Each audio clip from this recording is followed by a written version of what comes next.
নমস্কাৰ। পাঠ কৰিব লৈছোঁ বশিষ্ঠ কলিতাৰ কবিতা নোকোৱা কথাৰো এখন অৰণ্য থাকে।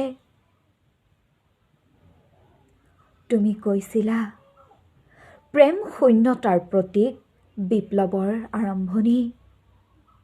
তোমাৰ কথাই ভাবি আছোঁ, মোৰ চেতনাৰ দুৱাৰ দলিত ৰৈ আছা। কিবা ক'ব খুজিছা ৰাতিটো জগাই তুলিবলৈ, পোহৰ বিচাৰিছা সোঁৱৰাই দিব খুজিছা। অভূতপূৰ্ব আনন্দৰ তাৎপৰ্য আপাতত ধাৰণ কৰি ৰাখিছা বসন্তৰ দীৰ্ঘতম শুভেচ্ছা। বিষণ্ণতাৰ বিৰুদ্ধে কৰিছা শীতল যুদ্ধ, য'ৰ পৰা আমি বিদায় মাগি গুচি আহিছিলোঁ, তাৰ পৰা আমাৰ বিদায় সম্ভৱ নাছিল। ইয়াত এখন অৰণ্য আছিল, এতিয়া নাই।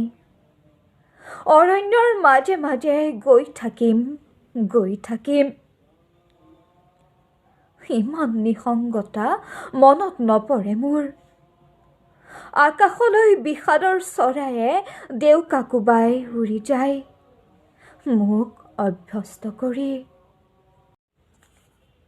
ব'লা গুচি যাওঁ এই জীৰ্ণ চহৰ এৰি, অৰণ্য সুশোভিত কৰি, বিহ্বল ৰাতিৰ দুঃস্বপ্নৰ ধোঁৱা উৰুৱাই। সম্প্ৰতি সাজু হৈ উঠিছে দিনবোৰ, উদ্বিগ্ন হৈ পৰিছে বিপন্ন সময়ৰ শোভাযাত্ৰা।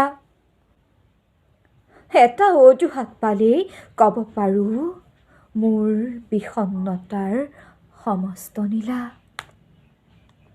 ধন্যবাদ।